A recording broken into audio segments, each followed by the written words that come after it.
प्रधानमंत्री नरेंद्र मोदी ने देश को नया संसद भवन समर्पित कर दिया, लेकिन उद्घाटन के बाद भी संसद भवन को लेकर राजनीति थमती नजर नहीं आ रही। उद्घाटन के बाद भी लगातार सियासी वार किए जा रहे। उद्घाटन के बाद अब सपा सांसद डॉक्टर एसटी हसन का बयान आया है। इस बयान से भी राजनीतिक गरमाई हुई है। दरअसल प्रधानमंत्री नरेंद्र मोदी ने संसद में अपनी प्रथम भाषण दिया था, तो सपा सांसद ने इस पर आपत्ति जताई है। सपा सांसद का कहना है कि इस संसद भवन से पहला भाषण राष्ट्रपति का होना चाहिए था। उन्होंने सवाल किया कि एक भारत श्रेष्ठ भारत की बात करने वाले राष्ट्रपति को क्यों भूल गए और उनका अपमान क्यों किया। संसद के अंदर राजतंत्र का प्रतीक रखे जाने पर उनका कहना है कि कहीं देश को दोबारा राजतंत्र की तरफ तो नहीं ले जाया जा रहा। जब उनसे यह जानना चाहा गया कि क्या राजतंत्र आने वाला है, तो उन्होंने पहलवानों का जिक्र करते हुए क्या कहा, आप भी सुनिए। देखिए, नए संसद भवन का प्रधानमंत्री जी ने उद्घाटन करा है। हम लोग इस बात के खिलाफ थे। इस संसद भवन से पहला भाषण राष्ट्रपति जी का होना चाहिए था। एक भारत श्रेष्ठ भारत की बात करने वाले क्या राष्ट्रपति जी को भूल गए, उनका अपमान क्यों करा। मेरा तो ये मानना है कि ये संसद जिसके अंदर राजतंत्र का एक प्रतीक रखा है, कहीं देश को फिर दोबारा राजतंत्र की तरफ तो नहीं ले जाएगा। लोकतंत्र ख़त्म होकर राजतंत्र शुरू हो जाए।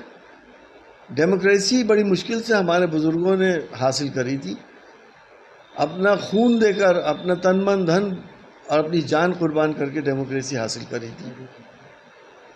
आज हालात कुछ इस तरह से हैं कि कोई किसी की बात नहीं सुनता। जो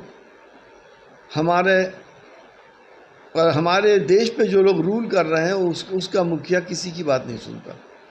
कोई कितना ही चिल्लाता रहे, कुछ भी करता रहे, उसे जो करना है वो करेगा।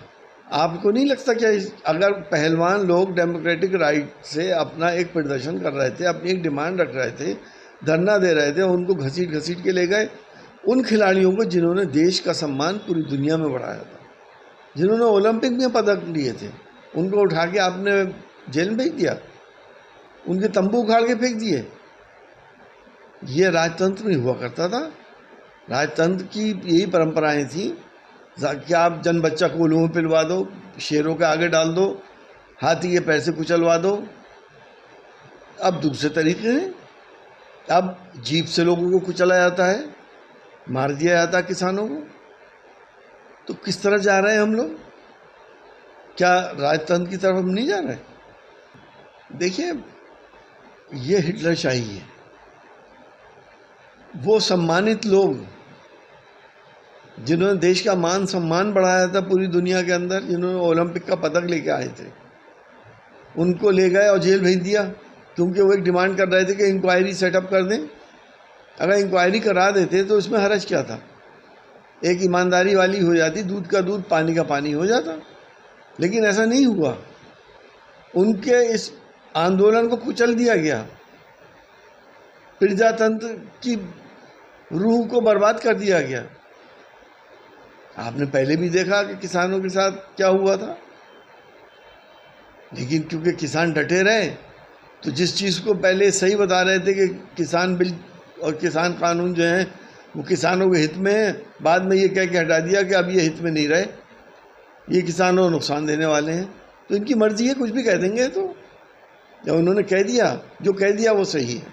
देखिए, मेरी यही डिमांड थी कि जब हिंदू रीति रिवाजों से ये सब कुछ करा जा रहा है, तो इस देश में मुसलमान, क्रिश्चियन और सिख और ईसाई भी रहते हैं।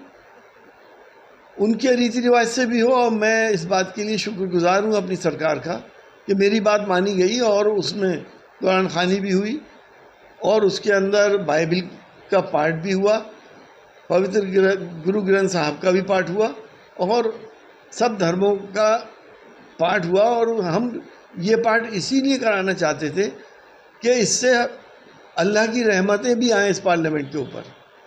अब वो हुआ और इंशाल्लाह हमें उम्मीद है कि उस पाक परवरदिगार की रहमतें आएंगी और देश हमारा आगे तरक्की करेगा, फले फूलेगा और हम प्रजातंत्र फिर से वापस लेके आएंगे।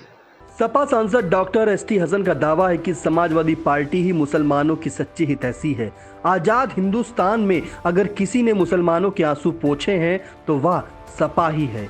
इससे पूर्व आजम खान के सीओ को पुराने तेवर ने धमकाते हुए सोशल मीडिया पर वायरल हो रहे वीडियो और ऑल इंडिया मुस्लिम जमात के राष्ट्रीय अध्यक्ष मौलाना साहबुद्दीन बरेलवी के आजम खान को अपनी अलग पार्टी बनाने की नसीहत पर सपा सांसद ने क्या कहा, आइए उसे भी सुन लेते हैं। नहीं, वो धमका नहीं रहे थे।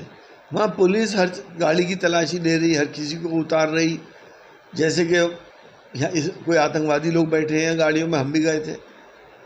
तो आजम खान साहब ने उनसे यही कहा कि सापा अखिलेश जी का एहसान भूल गए क्या ये धमकाना हो गया? क्यों आप मीडिया में इस तरह की बातें करते हैं जिससे कि एक गलत संदेश जाए? वो बेहतर है नसीहत ना दें, क्योंकि सापा ने ही मुसलमानों का मॉरल बूस्ट करा है। सपा वो पार्टी है जिसमें मुसलमानों के साथ इंसाफ हुआ है, उनके हक की बात हुई है।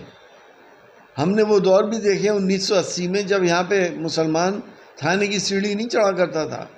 पीएसी जिस घर में घुस गई, लूट मार करी और जिन लोगों को ले गई उसमें बहुत से लोग आज तक वापस नहीं लौटे हैं। उसको देखते हुए मुलायम सिंह यादव जी ने पीएसी के अंदर 10% मुसलमान लिए, ताकि कम से कम बाकी लोग नाइंसाफ़ी ना करें, जुल्म ना करें। तो सपा की बात तो छोड़िए, आज तक आज़ाद हिंदुस्तान में अगर मुसलमान के आंसू पोंछे हैं तो सपा ने पोंछे हैं। मोहम्मद आज़म खान साहब ने हमेशा मुसलमानों की आवाज़ उठाई है और इंशाअल्लाह वो आगे भी उठाते रहे। इसमें काफ़ी हद तक सच्चाई है कि 80% मुसलमान आज़म खान साहब को मानता है। उसकी हमदर्दियाँ आज़म खान साहब से हैं, क्योंकि आज़म खान साहब ने बेलौस होकर इंसाफ के लिए मुसलमान की बात करी।